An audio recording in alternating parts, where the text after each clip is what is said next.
Well, good morning and welcome to Frankly Speaking here on WYDC TV Big Fox. I'm your host, Frank Acom, and we are broadcasting, as always, live and proudly from the Hesselson studio here on Market Street in Corning. We have a lot to cover this morning. I know I say it every morning, but I feel this is even an exceptional morning for things to cover. We will be talking with Malia Vandenberg. She's the Public Health Education Coordinator for Steuben County Public Health. We're going to talk about a real serious topic about suicide prevention, so you won't want to miss that. We also have quite a few things here about the presidential election, some New York State issues, some updates. But first, as we like to do, some comments came in after yesterday's program. We'd like to get to those. First, from a viewer: why do I always get the feeling that the current administration is trying to work towards a Mad Max situation? They seem to think that strength through chaos is what this country runs best with. And a little bit to that point, and not necessarily this administration, but that chaos that we're seeing on the ground with the anti-Israel protesters. We're going to talk about that because there's some updates there. We knew it wasn't over. We knew it would extend from college campuses, and that's exactly as predicted what is happening. The next comment from a different viewer: hey, Frank, just got the new Corning Painted Post budget proposal. They need to go to the contingency budget. The people voted otherwise. We all need to go to the meeting tomorrow and protest. The meeting is actually tonight, and I know there's going to be a lot of information. I'm guessing in the Corning Painted Post School District, most of you received the information on what they are proposing. Well, first of all, the public hearing is today at 6:30 p.m.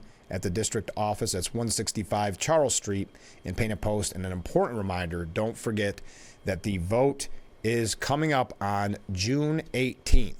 So a week from today, June 18th, from 11 a.m. till 8 p.m.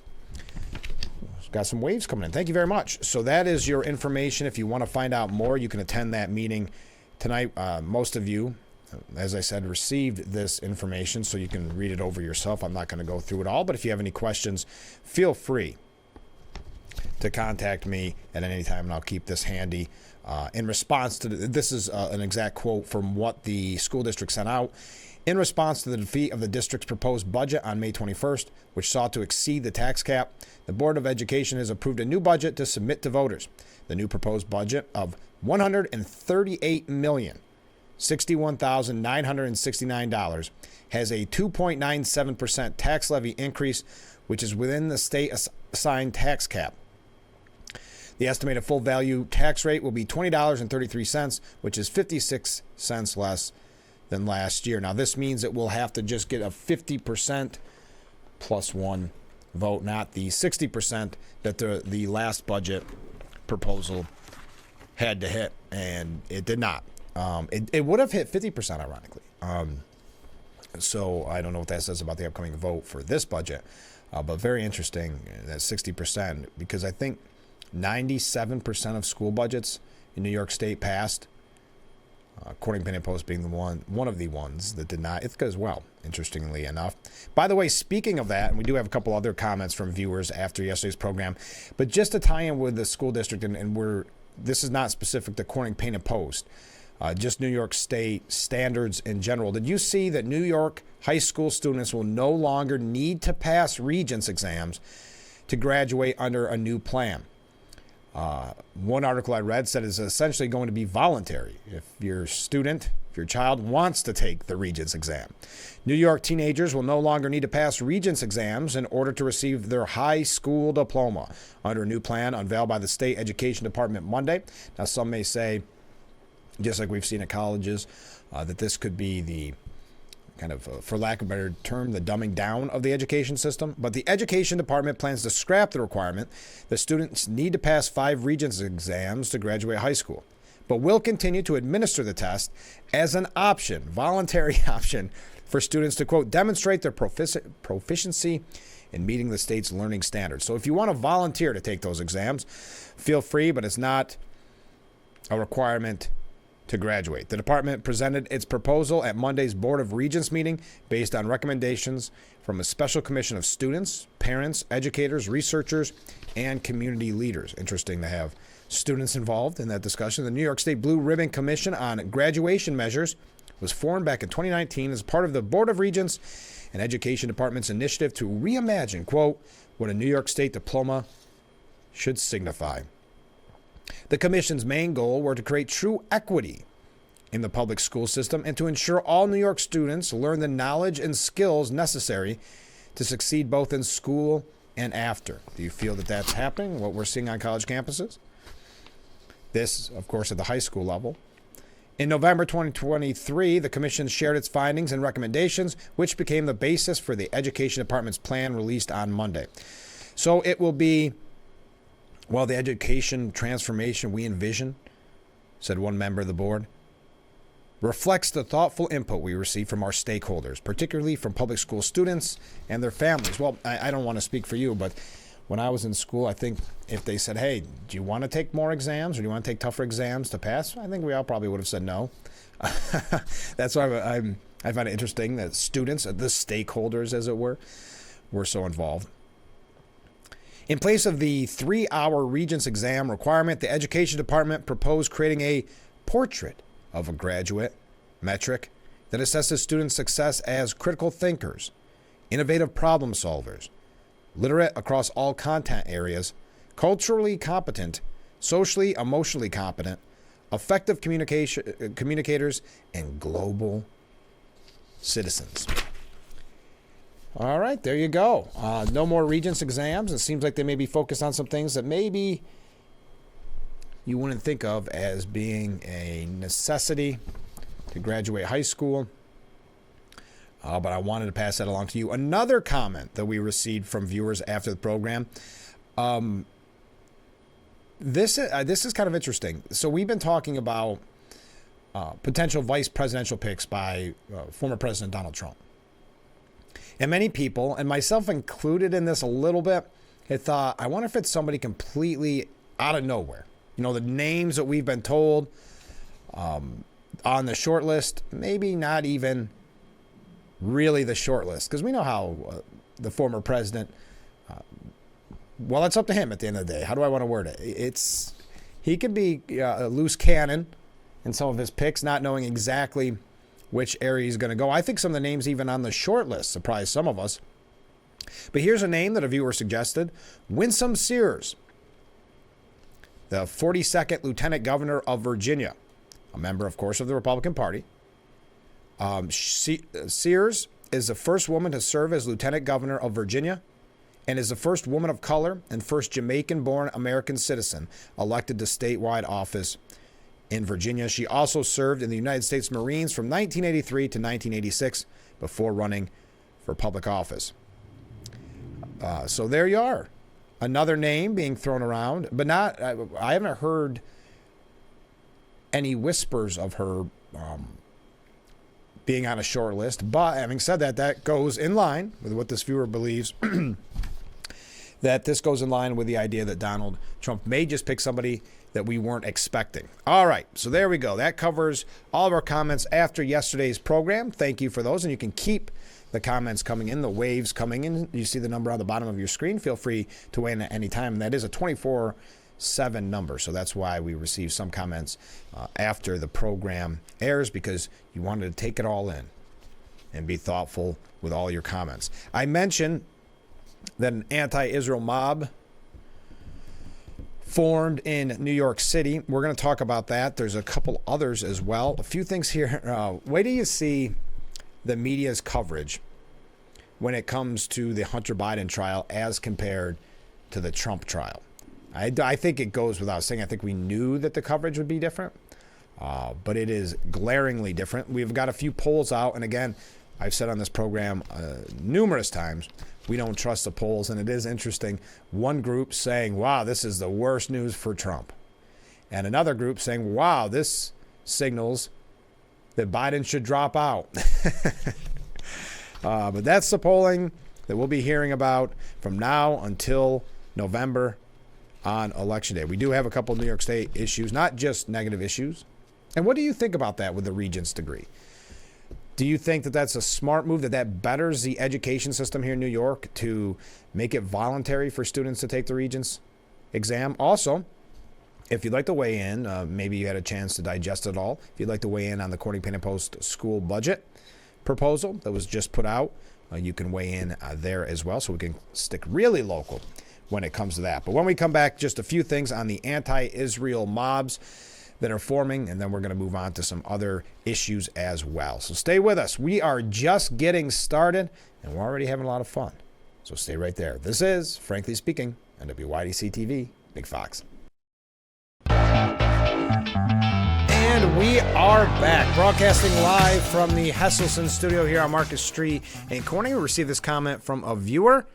So you're saying I don't need to go do my regents exams next week because New York State says I don't. Well, first of all, thank you for watching the program on your way into school.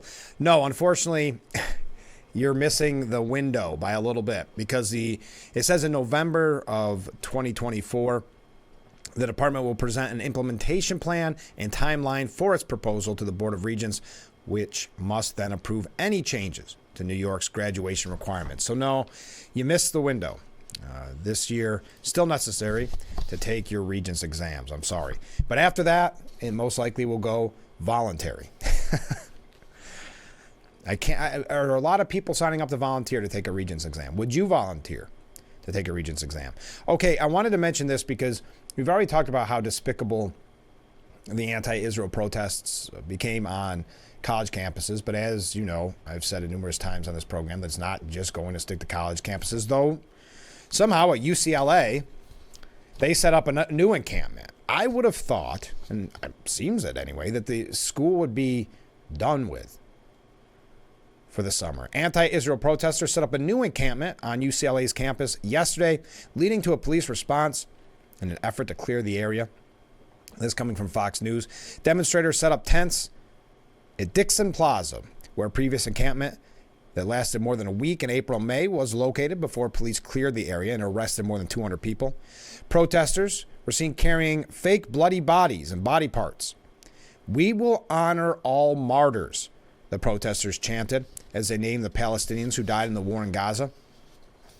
During the protest, demonstrators stood at the top of the Jan's steps that lead into the plaza to prevent people from entering. Yes, that nice new addition to protests, which is to disrupt people's everyday lives, whether it's shutting down bridges, roadways, or not allowing you on campuses or into buildings. University police and campus security officers responded to the scene and used bicycles as barriers to prevent more protesters from entering the area. Demonstrators were instructed multiple times to disperse. Now, where this will lead, I'm not sure. But showing you yet again, that these protests will continue on college campuses. But outside of college campuses, this is despicable. There was an exhibit in New York City, and the exhibit was really to memorialize the victims of October 7th at the Nova Music Festival. Well, a mob of anti-Israel protesters chanted, "Long live the Intifada," during a depraved celebration on Monday night outside a downtown Manhattan exhibit that memorializes the murder and rape of victims of October 7th Nova Music Festival, where 364 people were killed by Hamas terrorists. This is how radicalized they have become. And I don't know who this is winning over, but apparently we as a country are changing our policies towards our ally Israel because of these protesters. And when I say we as a country, the Biden administration. The deranged pro-terror crowd lit flares and waved a flag associated with the Iran-backed Lebanese terrorist group Hezbollah. Imagine Iran and other, like Russia, for instance, China, they must be laughing. Now, I know Iran has tweeted out support, the Ayatollah Khomeini tweeted out support for college students doing this. Undoubtedly, they would be supportive of this as well. The organizers called it a citywide day of rage for Gaza. Well, there's definitely rage there. The protesters also yelled, "Israel go to," and I'm not going to finish it because we have young people watching before they go to school, and clashed with police during the gathering that drew swift backlash from Israel supporters. The demonstration, organized by the pro-Palestinian group Within Our Lifetime, that's a name that we hear quite frequently when it comes to these protests, began with a message. Wow, listen to this. Protesters unfurled a disturbing "Long Live October 7th" banner. So this isn't about Palestinians. This is about pushing a pro-terrorist agenda.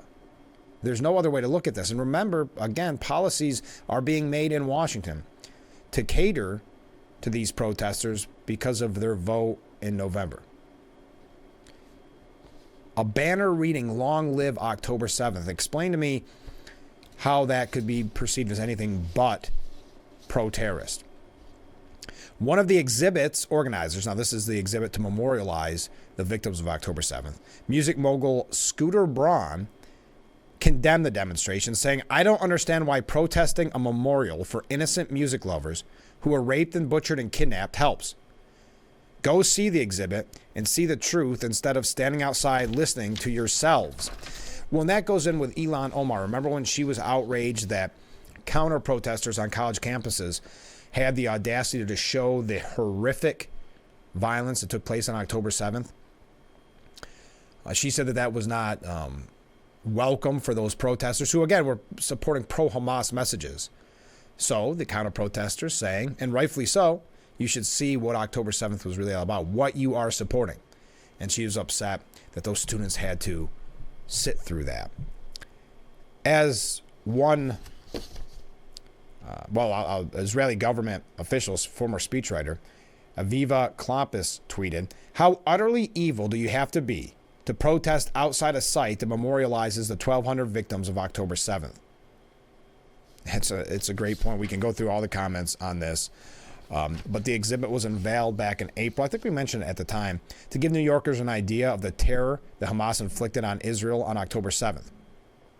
The installation sets out to recreate an event dedicated to peace and love that was brutally cut short by Hamas's attack on Israel from Gaza on that fateful day. The exhibit is expected to last through the end of this week.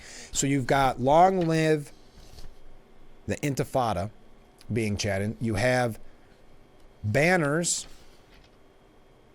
saying "Long Live October 7th."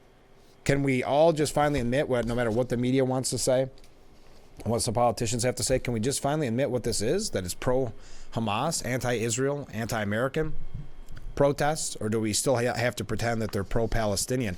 And you know, I've been saying this for a long time. I think it's going to be very fascinating when it comes to the Democratic National Convention, which is in Chicago. History repeats itself. If you recall 1968 Chicago and what happened there. Well, they're already telling us, according to the Chicago Tribune, this will not be 1968. But after anti-war, pro-Palestinian demonstrators, so again, we're going to keep calling them pro-Palestinian. Okay. Even though we saw what happened in New York City last night. Roiled college campuses this spring and led to clashes between protesters and police. The specter of the chaos surrounding the summer's Democratic National Convention in Chicago looms as the party returns in August to mark the renomination of President Joe Biden. To be sure, the landscape is vastly different than it was in the late 60s, even among resurgent political violence driven predominantly by the far right. Excuse me? To be sure, the landscape is vastly different than it was in the late 1960s, even amid resurgent political violence driven predominantly by the far right. This coming from the Chicago Tribune. So even though these protests that I've been telling you about, these anti-Israel protests that they're scared will come to Chicago for the Democratic National Convention, somehow this is led predominantly by the far right. And you wonder why the media has lost all credibility, why the Chicago Tribune and other newspapers are hemorrhaging subscriptions, are going out in many instances. So this is political violence driven predominantly by the far right. I think this is an instance where you would say citation needed. Could you give us those examples? Because I just listed two this morning, just from last night, of violent protesters from the far left. Would we say far left? I don't even think you can say far left anymore. Nevertheless, the influx of potentially tens of thousands of protesters into Chicago during the convention, some of whom have vowed to take to the streets without city permits, raises questions about how prepared Chicago police are for any ensuing unrest.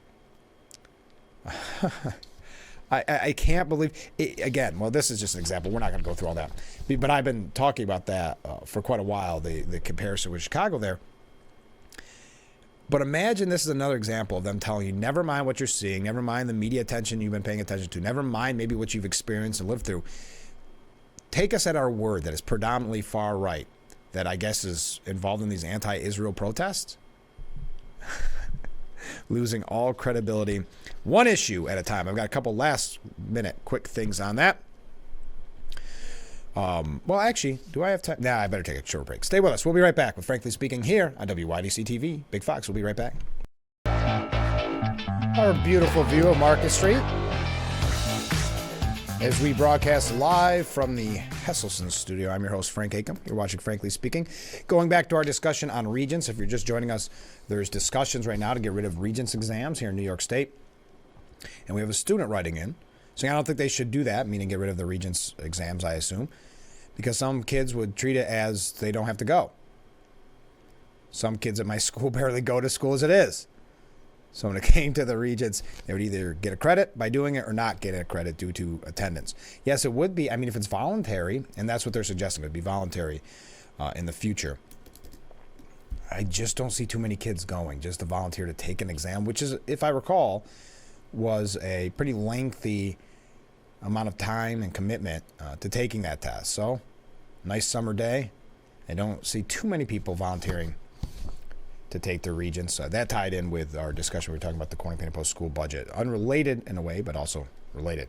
If you have time, you may find this article interesting. It's by NS Lyons, and it's at the New York Post this morning. Just to give you an insight, because we hear about these groups, and we know there's some agitators involved in the group, outside agitators.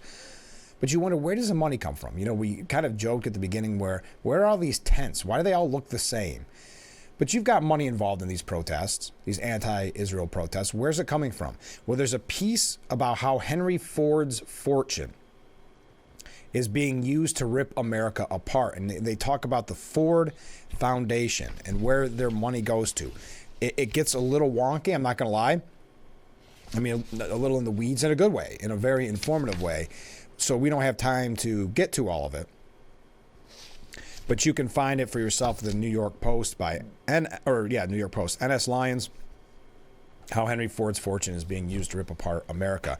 By the way, momentum, I know they keep saying it's either far left or they don't mention the connections to these protesters of having the Democrat Party affiliation. But keep this in mind.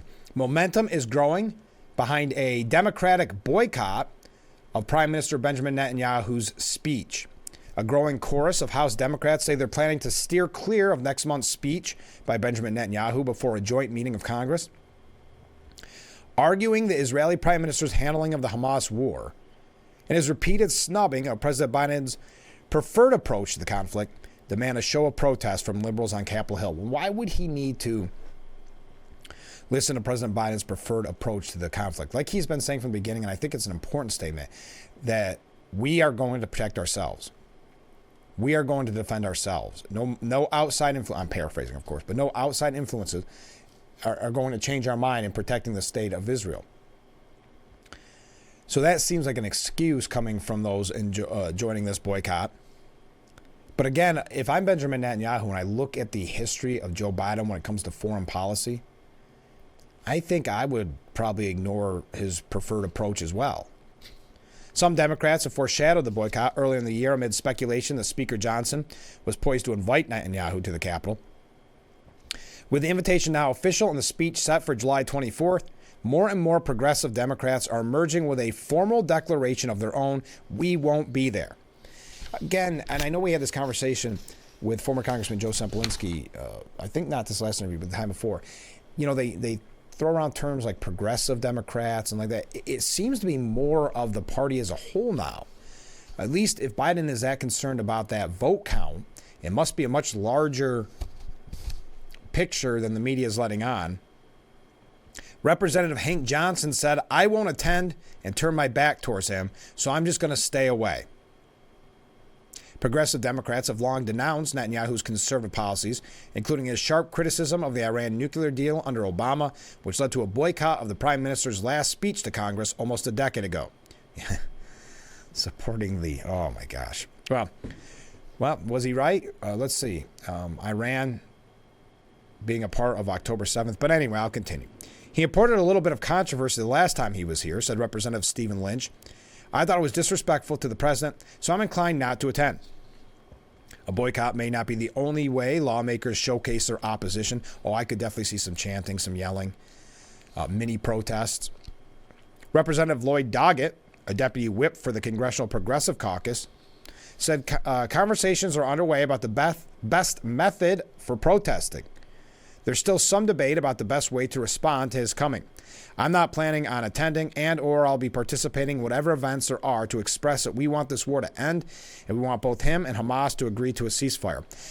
That's Greg Kaiser, a first-term Democrat from Texas. I just want to remember my history here. Wasn't there an agreed-upon ceasefire on October 6th?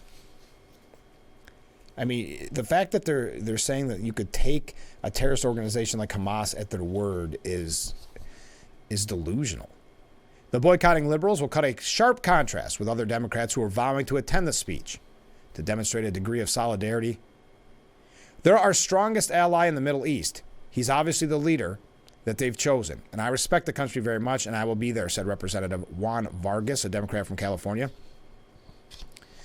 Now, Hakeem Jeffrey says it is their right and an ability if members want to skip the event. Now, Jeffrey said he will attend, and he said each lawmaker will have to make their own determination ahead of the speech. "All of us recognize that every individual member has to make that decision to participate on their own based on what they believe is consistent with the district that they represent."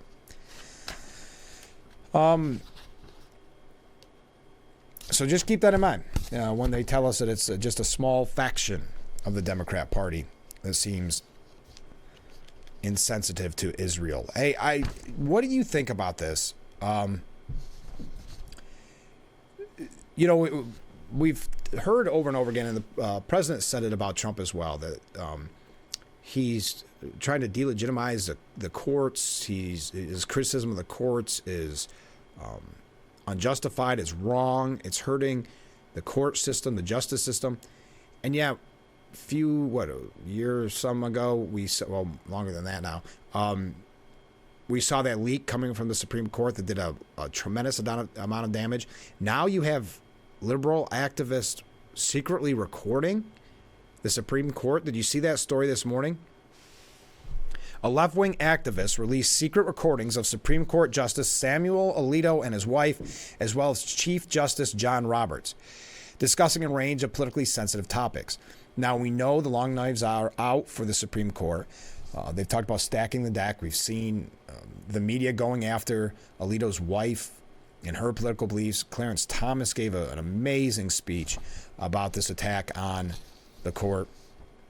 In conversations with the activist who represented herself as a religious conservative and did not disclose in the recordings she released that she was producing them and would make them public, Justice Alito endorsed her suggestion that people in this country who believe in God have got to keep fighting for that, to return our country to a place of godliness. Well, I agree with you. I agree with you. Is that some outrageous statement when we're seeing some of these statements from the other side that we just mentioned earlier about anti-Israel, anti-police, anti-American language? So being a Christian man in this scenario disqualifies you for the Supreme Court. At another point, the activist represents herself as a devout Catholic, telling the justice, "I don't know that we can negotiate with the left in the way that needs to happen for the polarization to end. I think that it's a matter of winning." Alito said, "I think you're probably right. On one side or the other. One side or the other is going to win. I don't know.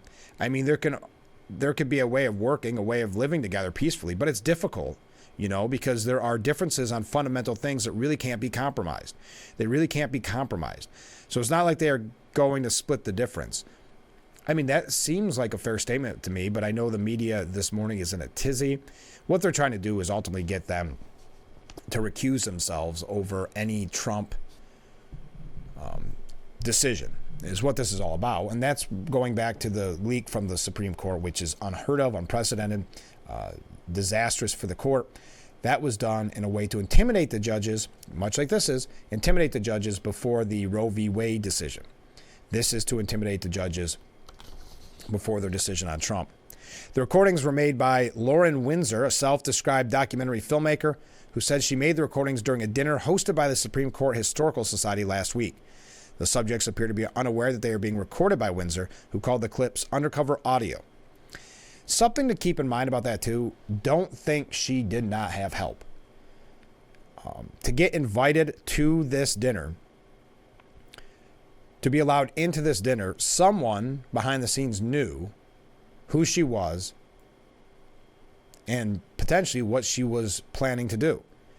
Because nothing in Washington, nothing when you get to this level is done blindsided. Out, free admission, everybody come into the dinner and hear us talk about political topics. And are they sensitive? I mean, again, are you outraged by what you're hearing here? That he calls, Roberts even said, I don't know that we live in a Christian nation. I know a lot of Jewish and Muslim friends who would say maybe not. And it's not our job to do that. It's our job to decide the cases as best as we can. So very neutral. Now, everybody's reporting on this continues to say that they haven't received the audio. They haven't verified the audio. But boy, they're still running with it anyway. So enough on this. I mean, I don't want to give it credence either. But when we hear about the threats to the court and threats to the judicial system, it's not Trump showing that his Manhattan trial with a Democrat donor judge with a deep blue jury pool, et cetera, calling that rigged is not the same as what the left has been doing when it comes to the Supreme Court and trying to denigrate the Supreme Court, try to vilify the Supreme Court. So I know that was a topic that we had to bring up this morning because it is everywhere. Rolling Stone's covering it. Justice Alito caught on tape discussing how Battle for America can't be compromised.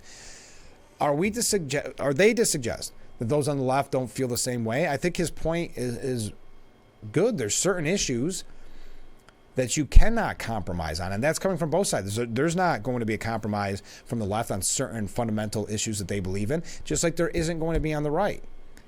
And he's a Christian man, so saying this country has to return to godliness, to me, isn't a shocking statement or doesn't show some type of bias. But again, this is to discredit the court before any Trump decisions are made. We got to take another break. Stay with us. We'll be right back with Frankly Speaking here on WYDC TV. Big Fox, stay with us. Broadcasting live from the Hesselson studio here on Market Street in Corning. I'm your host, Frank Acom. Watching Frankly Speaking. We've got a couple things that we've got to get to this morning that I want in regards to New York State. We talked earlier, and thank you for all the comments coming in. We've talked about the idea that they're going to take the regents exams and make them voluntary for high school students. But I have a couple of good, positive stories coming out of New York State.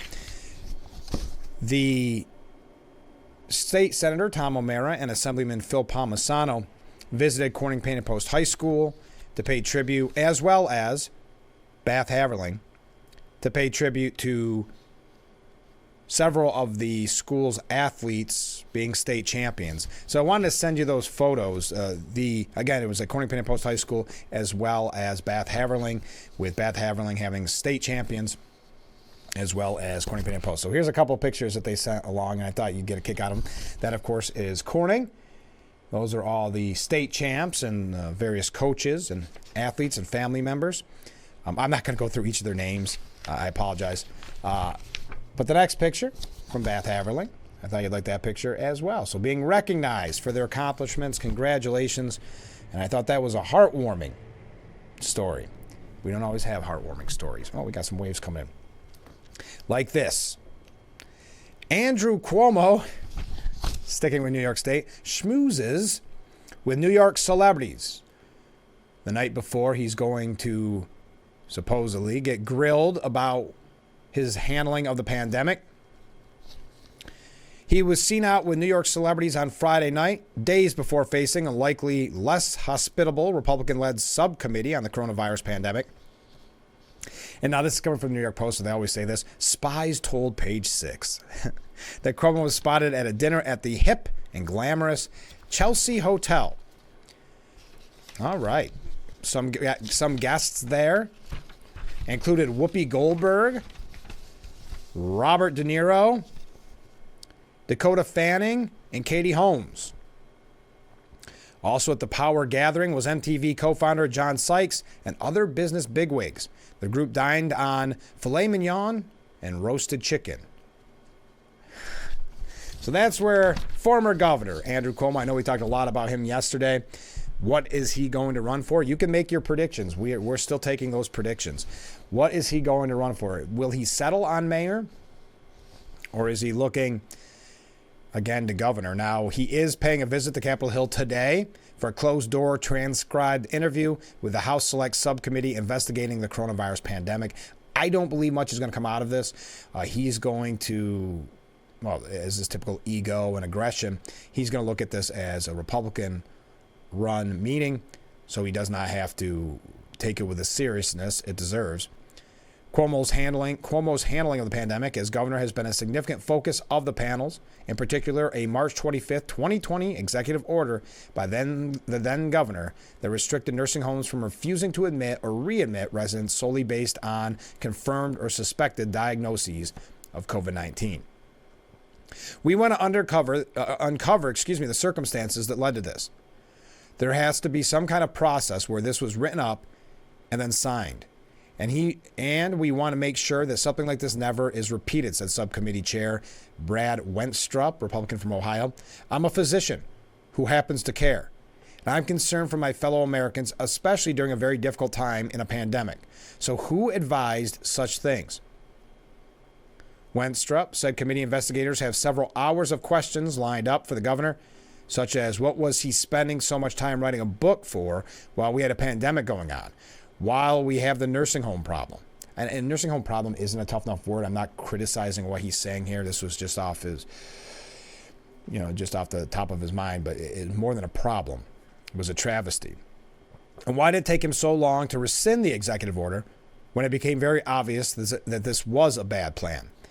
So we'll watch for this. We'll see what comes out of it. Again, Cuomo has never taken any kind of blame and actually normally gets aggressive when the question is presented to him. So I don't imagine we are going to get much out of that. We've got a couple other New York State issues. I realize I'm running late, so stay with us. We'll be right back with Frankly Speaking here on WYDC TV, Big Fox. And we are back with Frankly Speaking. Thank you so much for joining us this morning. Do not forget, today is the mini golf benefit for our good friends at the Painted Post Food Pantry. Don't miss out on this. It's a fun way to fundraise. How's that? It's tonight from 6 to 8 p.m., just $10. And as always, you can bring some cans of food as well to help out the food pantry. It's at Park Avenue Sports Center, 412 Park Avenue in Corning, New York. And if it does rain tonight, we'll keep you updated. But the rain date is June 18th. So I think that's a fun way at a time when you can go to so many golf fundraisers for organizations. I like mini golf. We can all play mini golf. Two other things on New York before we move along. We've asked the question, and if you're just joining us, I know I keep mentioning it, but regents suggesting that there will no longer be mandatory regents exams to graduate high school here in New York, that it'll be voluntary. Do you think that is a good move for a better education? We also wanted to remind you, and I talked about it this morning, that unrelated to the Regents' decision, just that I know there was a lot of talk about this on the program, that the Corning Painted Post new budget proposal that is going up for vote on June 18th, there is a public hearing on that tonight starting at 6:30 p.m. at the district office, 165 Charles Street in Painted Post. So that is tonight. We've also covered a lot of other issues as well, making predictions, as always, on who could be VP. Winsome Sayers was a name that was thrown around, which is interesting because, as many of us have said, we think it'll be somebody that we're not familiar with. Back to New York State. Hochul has named new leadership to the Office of Cannabis Management. We know the cannabis rollout has been a disaster and the Office of Cannabis Management was not prepared for the wild, wild west that ensued. Governor Hochul made 3 new leadership appointments to the New York Office of Cannabis Management.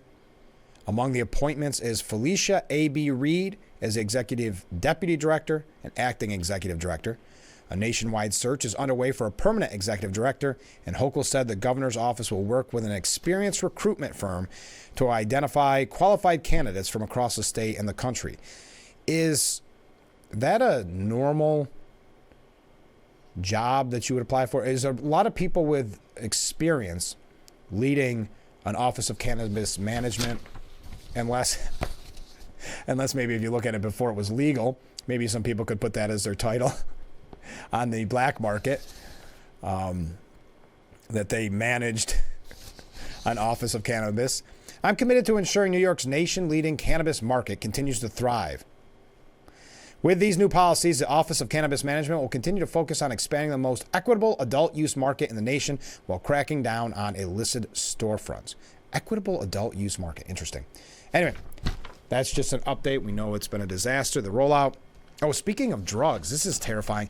I know we've had Sheriff Allard on the program numerous times, and it seems like every time he's on, there's some new drug on the street that is even more terrifying than the month before.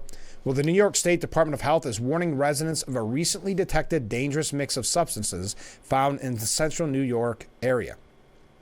A public health alert was issued Friday after the department's drug checking program and the partner ACR Health found 2 samples tested from bags labeled Super Mario, consisting of a combination of fentanyl. I'm going to try the rest of these, okay? Fentanyl, xylazine, and trace amounts of heroin and carfentanil, which is a potent drug considered up to be 100 times stronger than fentanyl. Scary times. Okay, so that's our update on New York. Yes, we are covering a lot this morning. I'm really looking forward to talking with Malia Vandenberg from Public Health Education. She's the Public Health Education Coordinator from Steuben County Public Health. We'll be talking with her in the next hour. We've got a lot here about Hunter, a lot here about Trump, the campaign in general. Seems like we've covered so much already this morning. Let's take our last break of this hour, because yes, we now get 2 hours together, and this is moving fast. And I appreciate all the comments, all the waves. Keep them coming in. We'll be right back with Frankly Speaking here on WYDC TV. Big Fox. And we are back with Frankly Speaking. I want to take a look at this real quick, and it's called the Summer of Never Before. Now, we're talking about the comparisons between 1968 and the Democratic National Convention, what we could see this year. But Mike Allen, and I think this is a little bit, well, it's clearly biased because it's Axios, but there is actually some interesting information if you read between the lines. Never before has a former president been sentenced for a crime. Never before has a felon accepted the nomination of a major party.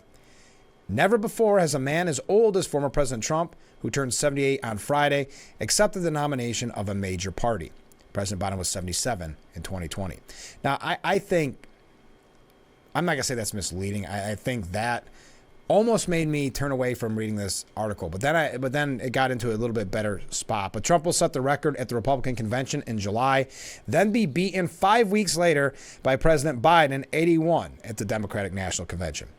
Never before has a general election presidential debate been held before fall. Now, there's a lot of speculation on why that is, why Biden wanted one so early, probably because his poll numbers are not looking good. He wants to get some momentum in his mind. Remember, the bar is set very, very, very low for President Biden. We've had this conversation numerous times on the program. I think Republicans, Trump, and others do themselves a disservice by setting the bar so low, because it gets to the point where it just needs, well, look, for instance, with the State of the Union. You've heard my prediction of how the media will cover the debate, that Biden brought out the debate performance he needed when he needed it. Those will be the kind of articles that we see, no matter what is actually said or done on that debate floor. And remember, there's a lot of rules in place, such as they will be sitting now, the mics will get cut off. I think it's going to be awkward to watch, if I'm being honest. But the reason I bring it up is that has never happened before, where a presidential debate was held before the fall. Never before has a wartime Israeli leader addressed Congress. That was our discussion earlier with Netanyahu. And the reason I bring this all up is because, as they call it here, the summer of never before. Listen to this 30-day stretch of news in what is going to be, well, a historic summer. On June 27th, Biden and Trump debate on CNN. On June 30th, French snap elections, which could shift its government to the right. Second and final round, July 7th. Continuing. July 4th, Britain holds elections that will shift power to the left while the U.S. celebrates Independence Day. July 11th, Trump is sentenced. July 15th, the Republican National Convention opens in Milwaukee. July 24th, Netanyahu addresses the joint session of Congress. And then on July 26th, the Olympics open in Paris. That's our summer in a nutshell. There's more there, of course, as well. But just a lot happening in that 30-day stretch. And then the Democratic National Convention begins in Chicago on August 19th. 70 days from today. The debate nearing. That's really why I mentioned it. It's going to be interesting to have such an early debate. I hope we can get, and maybe you have the information. If you do, send it to me. The finalized rules, if they've ever released those, the finalized rules of the debate. I know RFK Jr., as of last week, was still complaining that he is not a part of that debate. And that was a decision by CNN. But we're going to talk about the presidential race. We're also going to talk about Hunter Biden's trial as it is in deliberation. We'll talk about that as well. I know they return this morning, I want to say at 9 or 9:30 to continue deliberation. So we'll try to talk about as much of that as we possibly can. Coming up in the next hour, we'll be talking with Malia Vandenberg from Steuben County Public Health. So that's coming up in a little bit. Boy, the first hour went fast, didn't it? Thank you for all the comments. What do you think? Is it good that Regents exams are probably going the way of the dodo bird, or at least becoming voluntary to get a New York State high school diploma? What do you think Cuomo's up to? Who do you like for VP? Those are just one of many questions we asked this morning on Frankly Speaking, and that's why I'm glad that you could be a part of it and spend your morning with us here. I really appreciate it. So make sure you sit right back. Yes, 2-hour-long edition of Frankly Speaking, as is now the case. The second hour coming up in mere moments. So stay with us. This is Frankly Speaking on WYDC TV. Big Fox will be right back.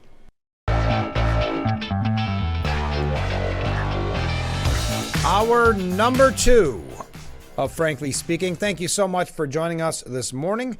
If you missed the first hour, you missed a lot of great conversation, a lot of great topics. One thing I kind of promoted but didn't get to yet was polling. And we're going to hear so much about polling, obviously, before we get to November. It's always a hot topic.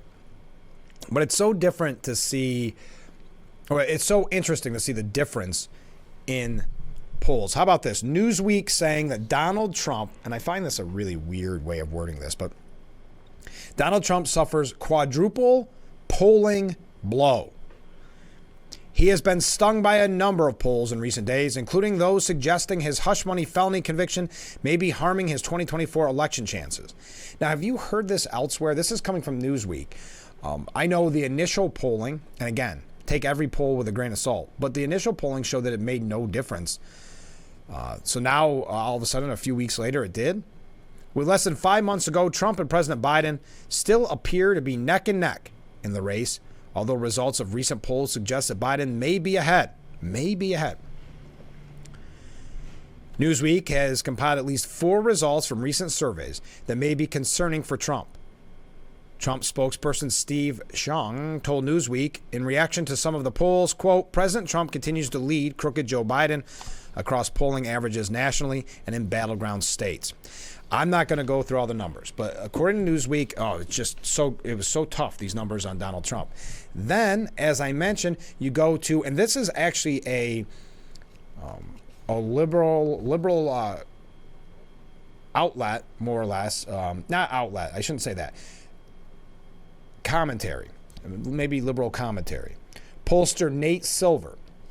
Now, the left used to look at Nate Silver as almost everything he said was gospel. And then he said a few things they didn't like, and you know how that goes. Well, he warned Monday that President Biden's approval ratings are so low that it may be time for him to reconsider seeking re-election in November. So what's the difference here? Well, I know one is about Donald Trump being elected for president. This is about approval ratings, but very similar, akin, and important numbers to look at. Biden just hit a new all-time low in approval, 37.4%. He wrote on 538. He's the founder of 538. Dropping out would be a big risk, but there's some threshold below which continue to run is a bigger risk. That's a weird way of wording that. But saying, yes, it's a risk to drop out, but there is some threshold where running is the more serious risk. Are we there yet? I don't know, he said, but it's more than fair to ask. Boy, he's going to get a lot of pushback on this. Silver noted that Biden is in much worse shape in terms of polling than he was in 2020, heading into Election Day. Several recent surveys show Trump ahead of Biden in all of those states. So again, this is what I mean by taking everything with a grain of salt. So much difference in what Newsweek said. And again, Nate Silver is not a Trump fan. Don't think that at all. I'm not saying that he is some type of conservative. No, not at all. He begrudgingly says this. He doesn't want this. He wants to see the Democrats win.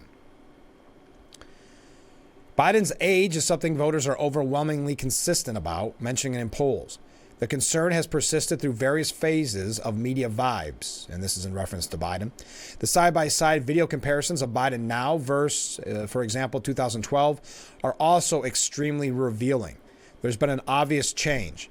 I think it's borderline gaslighting to imply it's just a media vibes thing. I'm not sure where vibes keep coming up, but yeah, again, I think it's very disingenuous, and it does feel like gaslighting. The media doesn't bring this up. They don't want to bring this up.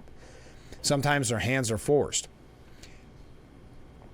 Silver noted that in his estimation, Trump should also consider dropping out. So keep that in mind. Biden would lose by 7 points if it was any other Republican nominee running for president, according to Nate Silver. So that's just a quick highlight on some of the polls and what the media is saying. And going back to his point that it's gaslighting, not to say there is something there with Biden. I know we're told time and time again in the media that everything's fine, but there's obviously some mental concerns or just the health issues in general. I don't know if you saw it. It was very, very awkward.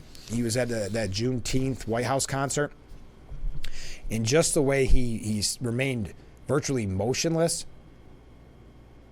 staring off into the distance while others were dancing. Trump's campaign war room said it was lights are on, but no one's home.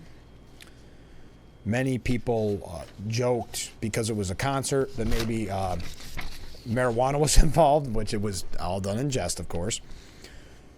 Mike Lee commented, "Who said Biden's got no rhythm?" Again, he's just standing off there doing absolutely nothing. Just strange. And going into what Nate Silver said, the media is not covering it. It's, again, what people are seeing with their own eyes. It's just like the inflation numbers, or just like public safety. I saw a clip on the news, was it late last night or early this morning, saying that no, public safety is the best it's ever been. Crime is down. And then, at the end, they give that little disclaimer. Well, that's from organizations that were volunteered to give their numbers. Oh, okay. So it's another example. Never mind what you're seeing with your eyes. Believe us. Believe our numbers. Believe our media coverage. Okay, we've got a lot of waves coming. Thank you. I think this is in reference to one viewer. We were talking about regents exams, the new suggestion being that they would be voluntary, that you would not need to take the regents exams to get your New York State diploma. And to that one viewer who was a student who commented, no, that is not this year.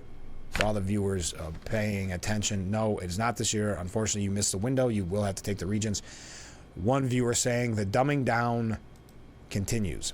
Well, and this is an example of how we talk about polls and things like that, numbers and how to manipulate numbers. It's got to be in one of these examples where then their numbers look better in the education system, even though it's not.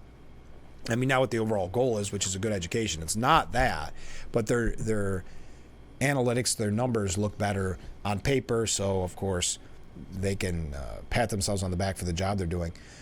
There is also, getting back to Trump here for a moment, and if you are just joining us, if your alarm goes off at 7, you missed a little bit of the last hour.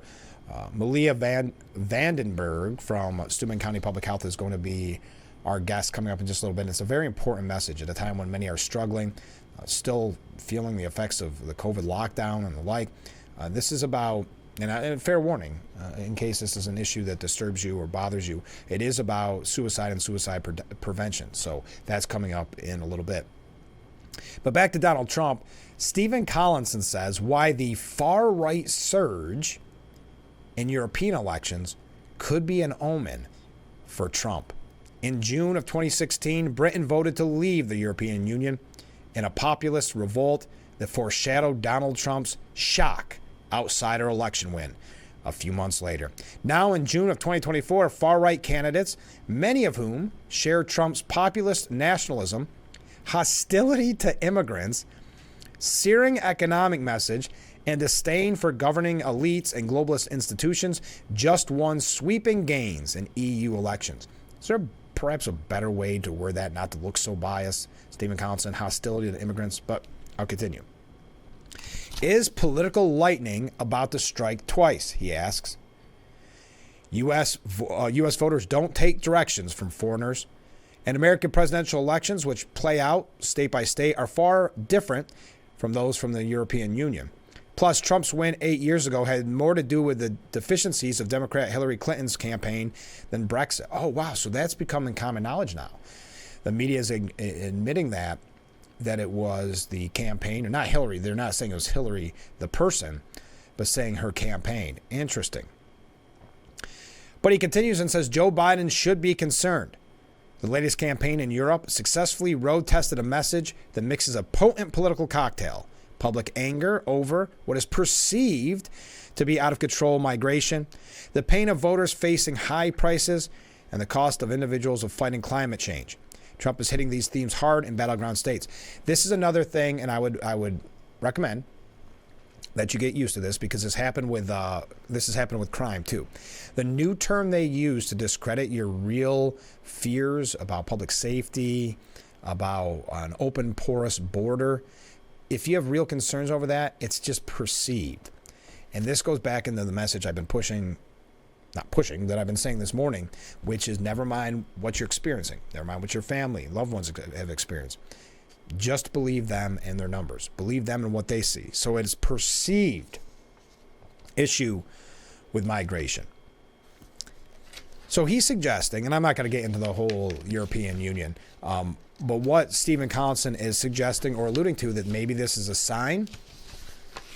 Could America be headed in the same direction? Now, he's the same gentleman who wrote the piece last week at D-Day suggesting that we had turned a corner in this country and now we're supporting fascism, unlike fighting it during D-Day. And I'm just paraphrasing there. But that's why the White House will be watching French election results on July 7th even more closely than Sunday's EU contests. Okay, let's take our first break. I see we have some comments coming in. Keep them coming in if you don't mind. And we'll be right back with Frankly Speaking here on WYDC TV. Big Fox, please stay with us. And we are back, broadcasting live from the Hesselson studio, and coming up in just a moment with the Steuben Senior Services Fund section of our program, we'll be talking with Malia Vandenberg. She's been our guest before. She's with Steuben County Public Health. We look forward to talking with her. A lot of comments coming from viewers, so buckle up. Here we go. First comment. Most of the wiser people have left the state. No regents is just another example of equity idiocy. Keep everyone dumb and dependent on the government. That is the Democrat motto. If you're just joining us and you're not sure what that's in reference to, there is a conversation being had. It looks like it's going to go forward that students will no longer have to take the Regents exam to get a New York diploma, that it can be voluntary. Next up, when they say free Palestine, it should be said that Israel is freeing Palestine from Hamas. That would make them think twice, because it would confuse the heck out of the protesters. I don't think it's ever been about Palestine. I think it's, unfortunately, and we saw it yesterday in Manhattan, it's been about pushing an anti-Israel, anti-Jewish statement. It's been about, in this case, pro-terrorism against the Jewish people. So I think Palestine is a label that they use, Free Palestine, to cover up their true intentions, or to at least let the media cover up their true intentions by saying pro-Palestinian, when really, as we saw yesterday, specifically in New York, with the protesting of the October 7th memorial, that was an instance of anti-Israel more than it, but they're going to keep pushing the pro-Palestine. But yes, I think that's a good point. They are freeing Palestine from Hamas. Next up, I like this one a lot. Yeah, I perceive that my wallet is empty these days. Yes, you perceive there's an issue at the border. You perceive there's an issue with public safety. You're wrong, though. You've got to believe our numbers. Never mind if you're, heaven forbid, your family member or someone you know is a victim of the bail reform laws, of the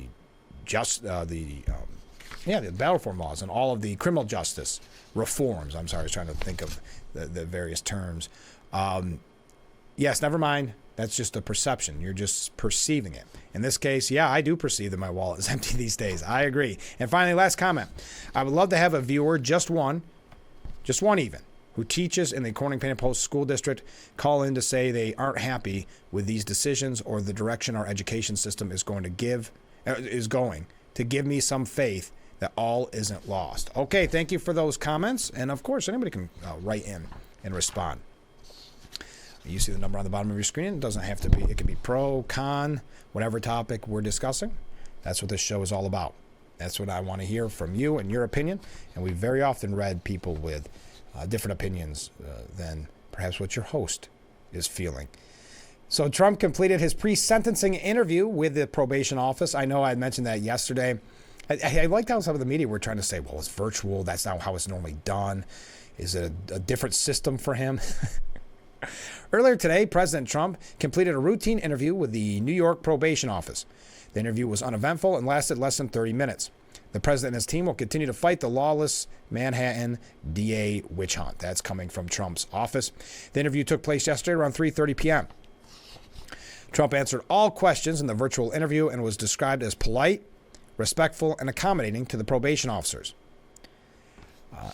Now, man, what do you think? I know, we made this a question on the show in the past so often. What do you think is going to happen on July 11th? Now, I wonder, well, I don't know, because then he could still be considered a convicted felon during the debate. I was going to say he hadn't been sentenced yet, but Biden will make sure to hit the convicted felon. We see it so much in the media. But what do you think will happen on July 11th? Do you think Merchant will go so strong as to throw him in jail?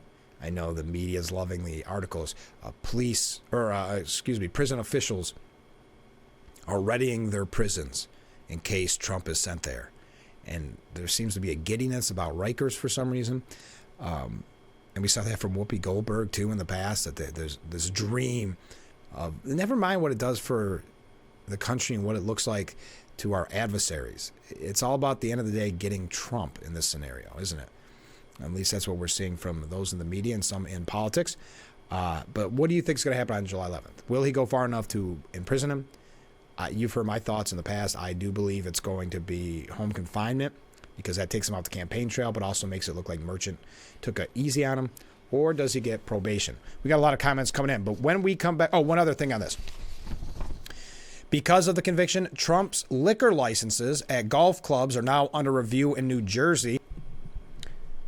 Officials within the New Jersey Attorney General's Division of Alcoholic Beverage Controls are reviewing the impact of President Trump's conviction on his liquor licenses for the Trump National Golf Course in Colts Neck, Lamington Farm Club, and Trump National Golf Club, Philadelphia and Pine Hill.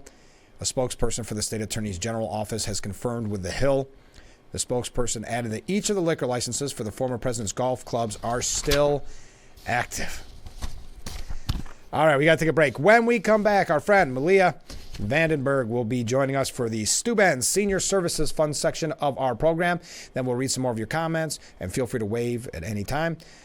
We still got a lot to cover. We're just getting started, but boy, it's moving fast. Stay with us. We'll be right back with Frankly Speaking here on WYDC TV, Big Fox.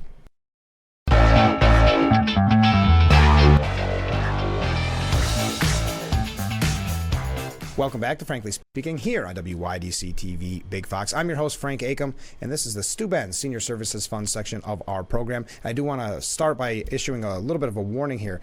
We are going to be talking suicide-related topics. I'm going to thank you for returning to the program this morning. Awesome. Thank you so much for having me. Well, tell us about this. This is really kind of fascinating. I'm learning a lot on the go, just like the viewers are. Tell us about this multi-county initiative aimed at preventing suicide. Yeah. So this multi-county campaign is being put on, or was put on, by Pivotal Health Partnership, which is essentially just a non-for-profit group that helps charter all of the regional local health departments. Those county health departments that are involved in this partnership include Chemung, Livingston, Ontario, Schuyler, Seneca, us, Wayne, and Yates. So there's seven counties involved in this, which is really great. This initiative is modeled after the 988's hashtag Be the One To campaign. And it targets at-risk populations in our local areas. And for us, based on our data and working with our prevention coalitions, those populations include first responders, older adults, men, and veterans. Oh my goodness. And this has become quite a topic, not even recently, but since COVID and kind of the depression. You hear about it in the news a lot. So this could not come at a more perfect time when so many people are dealing with these thoughts. But what's interesting about this, and correct me if I'm wrong, it's not so much focused on the individual like so many campaigns are. It's focused on more than that.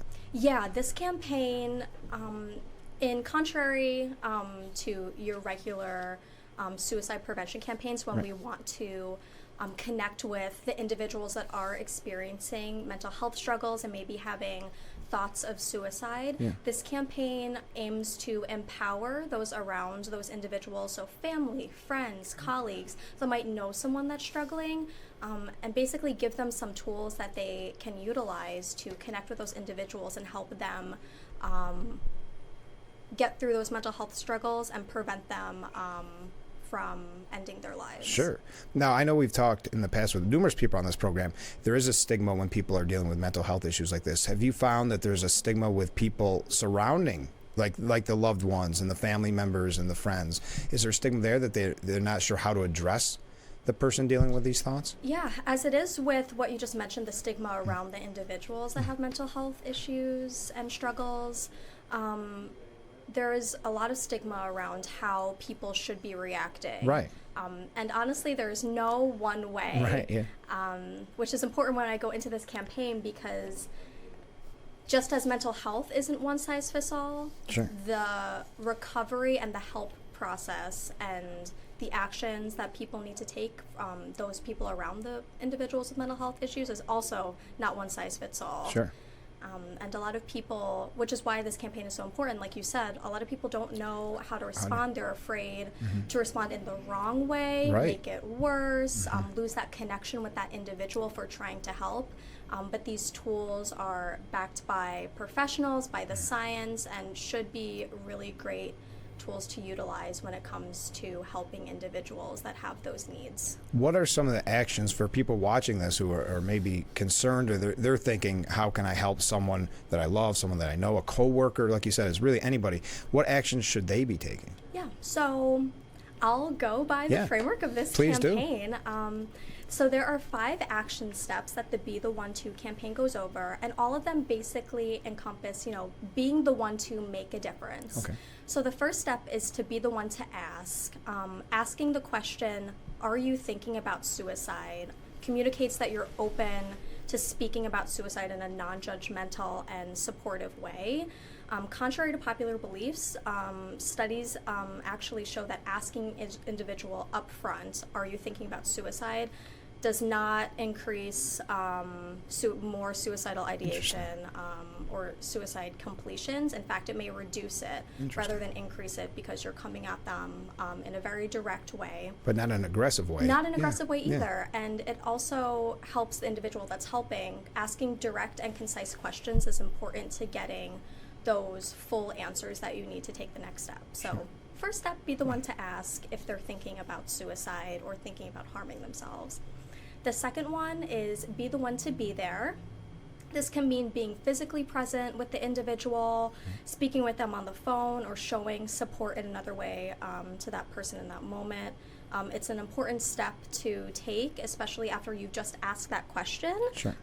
to make sure that they are safe and they know that somebody is there to kind of help them through that process, Sure. and they're not alone in that moment. It feels like that's something maybe based on your relationship with a person, which you will know is the best way to handle that, right? Whether it's Yes, just yeah. come over or you come to my, whatever the case may be. Yeah, if you're with them, if you call them, text Sure. them, again, You'll that know. close friend, family member, colleague of that individual will know Mm-hmm. what that person, what the norm is, what's the most comfortable for Sure. them in that moment. So be the one to be there. Mm-hmm. The next step is be the one to help keep them safe.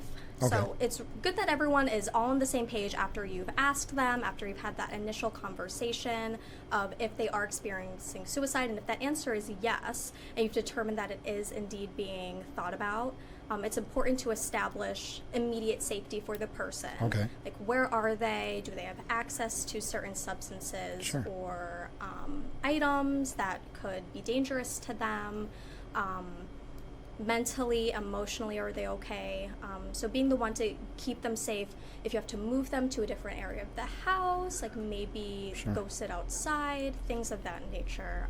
Keeping them, their physical and emotional environment as safe as possible. Sure. And again, that's a really difficult thing to Right, do, right. so that step might look different for everybody. And you know you're doing your best. Like you Yes, can't think exactly. of you can't think you've always got to come in with a mindset that what you are doing is the right thing here. Yes. Right. And the last step is to help them connect. So after you've gone through the asking process, you're keeping them safe, you're being there with them, help them connect, one, with any mental health or suicide prevention resources. Okay. So connecting them with a helpline, that also could mean driving them to an emergency department to get treatment. If they have already a trusted mental health professional that you're aware of, connect them with them. Okay. So it's the first step to the connect part.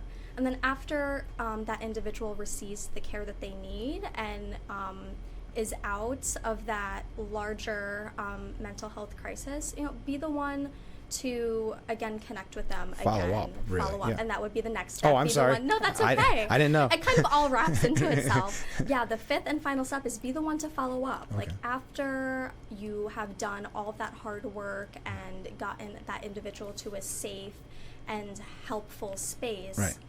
Give them a call Yeah. or go visit Check in. them, check in. It can be a text call, a physical check-in. But again, that continuous connection has been proven to increase the likelihood that the person feels safe and secure and reduces the likelihood of another suicide attempt or suicidal ideation. Sure, because you don't want to go through this and get this person on the right track and then just leave them be. I mean, that seems like that'd be the worst thing that you could do, to ignore them after Yeah. the fact. And I will say, like, following up can be very difficult. Yeah, So yeah. I do want to emphasize that for the people that are doing or are being the one to be with this person, Right. To also prioritize their own mental and physical safety. Mm-hmm. This can be a very emotionally, mental, and physically taxing thing Of course. to help somebody, especially if it's a close loved one or a friend. Like it's hard to see people in those moments. So I would encourage anyone that is Yeah. or has gone through these steps Mm-hmm. or any other way of helping someone Right. in a mental health crisis to take the time to check in with themselves, take a moment to assess if you're okay, if you're all right, before that follow-up process. And again, this campaign and these steps are 5 steps, Yeah. but I believe that this kind of recovery and mental health is a lifelong process. It's not like, okay, 5 steps and you're done. Right. For either the person that's experiencing the mental health struggles or their support systems. So it's something that's really important to kind of work through all the ebbs and flows of the process, no matter what that looks like for somebody. And what's kind of interesting about this, and I was thinking of this as you were talking about it, so that 7 counties was each specialized, because you had who you're focused on in our campaign in Steuben. Was each county maybe different? Did they focus it directly on each county? So our data was regional data. So Oh, we okay. all came up with targeted, for lack of a better term, populations that we were going to focus on. All of the health educators are part of a regional work group that kind of does unified messaging. Oh, okay. So in terms of social media PSAs, we created those together. Okay. So if you go on Ontario or Skylar's Instagram pages and ours, you'll see pretty similar social media posts when it comes to the Be the 1-2 campaign. We created those together. And then depending on the county, they did interviews like these, more PSAs. Some are planning or have done some community events, some forums. Okay. So it varies county to county. And what has the reaction been overall? Very positive? I think it's been very positive. I've been very happy, at least with Steuben. The feedback and the reactions we've gotten from any of our mental health posts. I'm really happy to see people asking questions, sharing resources, and showing support for good mental health. And if someone's struggling, getting them the help that they need. So I think our county is doing a really great job at working on reducing that stigma and sharing important information with each other. Well, it seems like each time I have someone on the program that speaks about getting help, whether it's for PTSD, for suicide, drug abuse, someone reaches out to me and says, thank you so much for having that guest on. So I think it's important before we go, if someone's watching this and they know a loved one, a coworker that's struggling, and they know that they have that feeling they're struggling, how can they find out more? What should they do? Yeah, so I would definitely say you can use these tools that we talked about today. 988 is the suicide prevention hotline. Sure. You can call them, and they would be more than happy to walk you through what the next best steps are. We have a bunch of great preventative services and community health services here in Steuben. Please go and call them. They will also be more than willing to walk you through that process, and then they will work with you on the best next steps to take with that individual that you are trying to help through a crisis. Well, thank you so much for doing this, because this sounds like such an important campaign, and I'm glad that you could come in this morning and talk to us about it. Awesome. Thank you for having me. Let's do it again soon, okay? Yes. All right. We'll be right back with Frankly Speaking. Stay with us. And we are back. Welcome back to Frankly Speaking. Thank you to our guest, Malia Vandenberg. I always appreciate her being on the program. She's with Steuben County Public Health. I know it was a heavy topic, but I think a very important topic. And I'm glad that she could be a part of the Steuben Senior Services Fund. We received so many comments during that interview. Let's get right to it. I think this will be a whole section of the program. We'll start here. From a viewer, I laugh when I hear the scared Democrats saying Trump will use vengeance against them. What have they done to Trump with their vengeance, their lies against Trump, their penchant for corruption?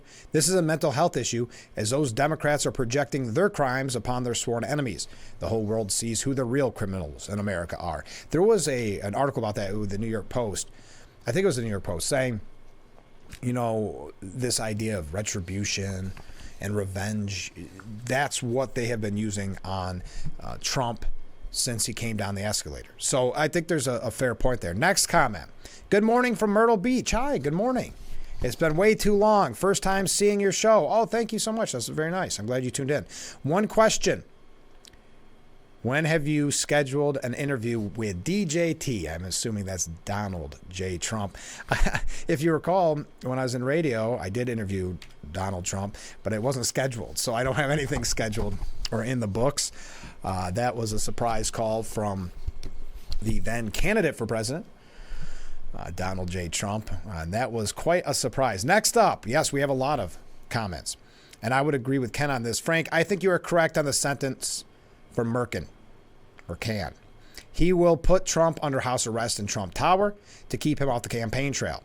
The Democrats will accuse Mercan of being too lenient in the face of Republican criticism, and they will breathlessly say that the lenient sentence confirms Mercan was honest and honorable during the trial. That seems like the writing on the wall for me too, just in how everything's been handled in this trial. Also, I would add to that, Ken, and thank you for the comment, I would add that, and I think you make a really good point there on mentioning in Trump Tower, because then the Biden campaign and others can use it against him, saying, what? Trump Towers are supposed to be the greatest in the world. Why wouldn't you want to spend your time there? So yes, I think that will be a part of it as well. Next up, I like this one. I had zero respect for for Governor Hochul until I saw her present the Belmont Stakes trophy at Saratoga on Saturday. Now she's a solid 1 out of 10 for not hating on horse racing. Not all governors are friendly to the sport, often caving to pressure from animal rights groups. Yes, it was interesting to see her there. It's interesting having it at Saratoga. I know we didn't talk about this yesterday. Obviously, they're working on Belmont. I know the reason why. It was just kind of interesting to see that.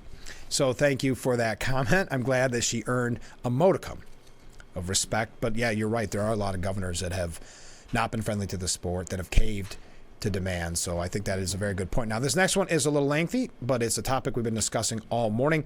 And that is, well, first of all, regents exams being taken away. And we've talked about the Corning Penny Post School District, unrelated in a way, but they just happen to naturally fit together because Corning Penny Post school budget vote is coming up on June 18th, but the public hearing is tonight at 6:30 at the district office, 165 Charles Street, Penny Post. So this coming from another viewer. And thank you, everybody, for all these great comments and waves, etc. Good morning, Frank. Good morning. A few thoughts on the Corning Penny Post budget vote. The community only has a voice in about approximately 10% of the actual budget. The balance involves mandated amounts. In the flyer we received in the mail, it points out that the school district is only asking for $60,172,204, a 2.97% tax levy increase, which is a fixed number. Where is the other $77,889,765? That difference coming from? The government always tells us, in this specific case, oh, this isn't going to cost the citizens. Let's face it. The money will come from the citizenry, you threw me for a tough word there, in some other way. Yes, it's from one pocket or the other, right? I mean, it's something that various government entities don't want you to think about. This budget will pass because, quote, it's for the children. Don't get me wrong. I think we need to provide a quality education for every child in the district. I just feel they need to be held accountable for those issues that negatively impact the students. Thank you for that great comment. I really appreciate it. Yes, it's one pocket or the other. It's still coming from the citizens. There's absolutely no doubt there. But I think you raise a very good point. I do believe this budget will pass. It doesn't need to get to that 60%. And if you recall, if the last budget proposed didn't have that 60% plus one, it would have passed. Even though by only, 20 votes, it still would have passed. So I believe it'll be, it's a for the children vote, yes for the kids scenario, where people know that they'll start using, and this isn't nefarious or something. You'll just see what happens when they start talking about the contingency budget, and they'll start throwing things around that they'll have to cut, and that's when people get scared. So I do believe that this will pass, though time will tell. And make sure you remember to vote on June 18th. So much more to get to, but I have to take a short break. I knew that was going to be a whole segment. Thank you for all the comments. Thank you for all the questions and all the suggestions. We'll see if we can get Donald J. Trump back on. Yesterday, there were damning texts from the Hunter Biden case, those that he sent to his drug dealer. Some are calling it potentially the big blow to the defense right at the end, coming in right at the last moment. I'm not going to get into the specifics of it. It's just a text to his drug dealer. What are your predictions? I know they began deliberating last night at 3:33 p.m., if you want to know the exact time. Breaking for the day 1 hour later, and I believe they resume up again early this morning. I want to say 9:30. So what do you think? We've had many people write in saying that they believe that the fix was in already. You've got a very friendly state, very friendly jury. You've got the kind of royalty that the Bidens are in Delaware. Do you think that the decision is essentially already made? I thought there was a really good point by the prosecutors to that, saying all of this is not evidence. People sitting in the gallery are not evidence, pointing to Hunter's family, to the Bidens, Hunter's half-sister, Ashley Biden, wife, Melissa Cohen Biden, and first brother and sister, James Biden, and Valerie Biden Owens, and, of course, Jill Biden. So they're emphasizing, Wise emphasizing, that all of these people here, because remember, this is a very friendly area for the Bidens, this is not evidence. People sitting in the gallery are not evidence. He emphasized that the jury should only take witness testimony and physical and electronic evidence into consideration, adding for effect that no one is above the law. So there you are. There's a quick update on that. You can weigh in. I'm going to show you how the media's coverage on this is quite a bit different than what we saw with the Trump trial. That's when we come back. But what do you think? How long do you think they'll be in deliberation? What do you think the verdict will be? I assume we could find out as soon as today. Tuesday at 9 a.m. Begins up again at 9 a.m. All right, we got to take a short break. Stay with us. We'll be right back with Frankly Speaking here on WYDC TV, Big Fox. And we are back. Sorry about that. Had a little issue with one of the spots, and I apologize. We are back, Frankly Speaking, broadcasting live from the Hesselson's studio here on Marcus Street in Corning, just to show you a little bit of the coverage of the Hunter trial and how it is different from maybe the headlines that you would have seen during the Trump trial. Eric John from CNN writes, Biden family's most intimate personal struggles put on display in court. And he goes through with some of the issues that Biden has had, meaning President Biden in the past, some personal tragedies. Again, pushing the sympathy. Do you find it interesting, too? I mentioned earlier that I saw a report about how crime is just down so much. Never mind what you're seeing, never mind what you're feeling. Crime is down all across the country. And then later at the end, you hear the disclaimer where it turns out that was just various organizations that volunteered to give their information about crimes, various police enforcement like that who volunteered to give the information. But Biden said something to the extent, I'm paraphrasing here, but we've been tough on crime, we fought gangs, we've taken guns off the streets. Isn't it interesting? It just seems like for the time being, with this trial going on, you may avoid your strong stance on gun control, seeing that it seems to you have a different opinion when the gun is in the hand of Hunter Biden or in this trial. Just for optics, if nothing else, it seems like something that you would avoid. Another example of this in the media, Joe Biden's agonizing wait as a jury deliberates his son's fate. Jurors returned Tuesday morning to consider evidence against the president's son, who has pleaded not guilty to 3 charges related to his buying of a gun in 2018. You know all about that. I don't have to get into the specifics, but it says the 2 trials, one in Trump's old patch of New York and the other in Biden country in Wilmington, Delaware, represents a remarkable departure from traditional presidential campaigns. Never has a former president and presumptive major party nominee been convicted of a crime. Nor has the children of a sitting president faced that possibility in a trial. Trump pleaded not guilty in New York, as he had to 3 other criminal indictments. And they go on to say, for instance, there was been no daily rants by the president's son about a corrupt and biased judge. Trump's conviction for falsely falsifying financial records to cover up a payment to an adult film star, by contrast, prompted the ex-president to warn of retribution. They keep pushing this idea of retribution, as the one viewer said. Listen, he hasn't been pushing that. He said in some instances that it may be justified, but he said that the country doesn't want to go through this. They're done with this. It's destroying the country. I'm not going to go through all this. It's by Stephen Collinson, who we mention a lot from CNN, just to show you a little bit of what the bias that is in the media. So this is 2 different trials. Glancing over the fact that New York is not a friendly place for Trump. And I knew the media was going to do that, pushing the idea that, that's where Trump's from. And Biden's from Delaware, so what's the difference? Just interesting. And then first families in the spotlight. And he goes through how they're different. 2 politicized trials with critical differences. The second distinction lies in the fact that Joe Biden's behavior is not an issue in the criminal case against his son. And House Republicans have so far failed to find that the president benefited from Hunter Biden's business deals in nations like Ukraine and China while his father was vice president, even if the younger Biden's activities raise serious ethical questions. Now, Chris Wallace on CNN, he casted his doubt on this whole idea, and most articles will say it. Biden vows not to pardon his son. David Muir asked whether he would accept the jury's outcome if Hunter was found guilty, and whether he has ruled out a pardon for Hunter. The president simply replied yes to both. Now, on the Chris Wallace show, let's wait and see what happens if he loses, said Garcia Navarro. Yes, but he said he would. What was he going to say? He has to say that, said Wallace. So we don't know if Hunter Biden is actually going to be found guilty. I think he will, Goldberg said. We don't even know if he's found guilty, whether he will get a real prison sentence or a subsequent tax case.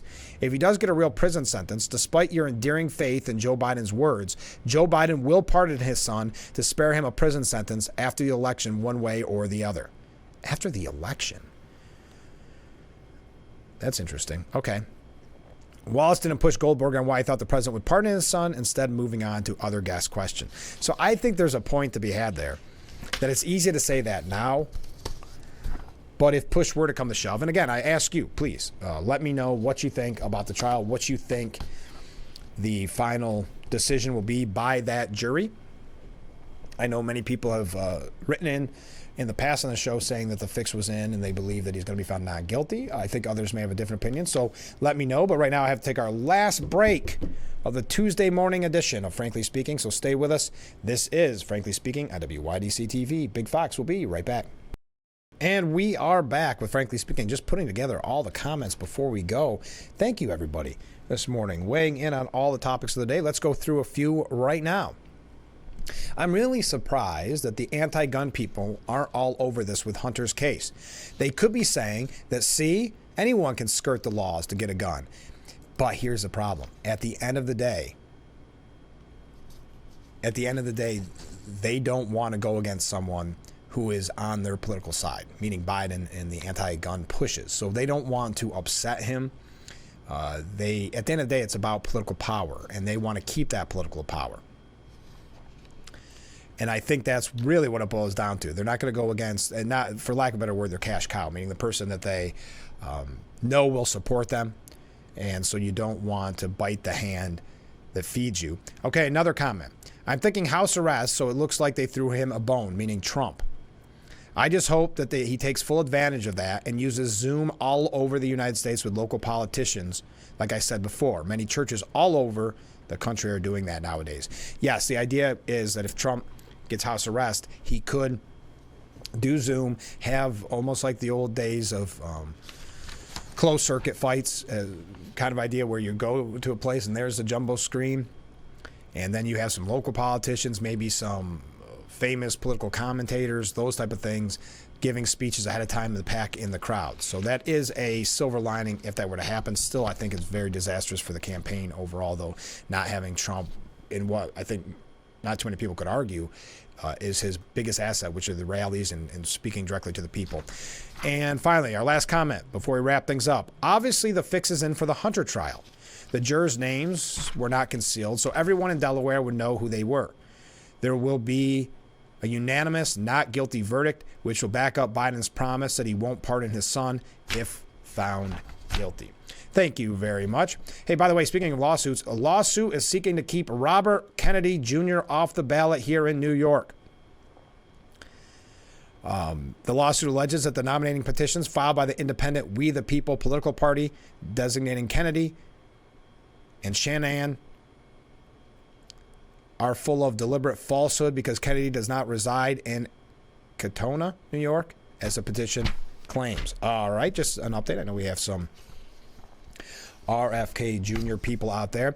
And then there's a new video out that shows Nancy Pelosi saying that she takes responsibility for not having the National Guard at the Capitol on January 6th. It was a video shot by her own daughter. It was not released for publication. The footage, Politico notes, was shown in a video shot by the former speaker's daughter, documentarian Alexandra Pelosi, and recently provided to congressional investigators by HBO. It was never aired, nor did Alexandra Pelosi provide it to the January 6th committee when it was supposedly investigating the Capitol riots. Pelosi was critical of the release of that, also saying that Republicans have always tried to wrap themselves in the flag while they then denigrate it. We are out of time for today's edition of Frankly Speaking. Thank you to everybody who joined us. Thank you to Malia Vandenberg from Steuben County Public Health for being on the Steuben Senior Services Fund section of our program. Again, don't forget the public information on the Corning Painted Post budget is tonight at 6:30 at the district office, 165 Charles Street. And I got to say a big thank you to everybody this morning. So many great comments, so much great discussion. It's always fun when we're both having a back and forth conversation here, and I really do appreciate it. And I'm asking you to join us tomorrow morning starting at 6 a.m. for Frankly Speaking, only on WYDC TV. Big Fox. Have a great day, everyone, and we will see you tomorrow morning bright and early at 6 a.m. I look forward to it already. Have a great day, everyone.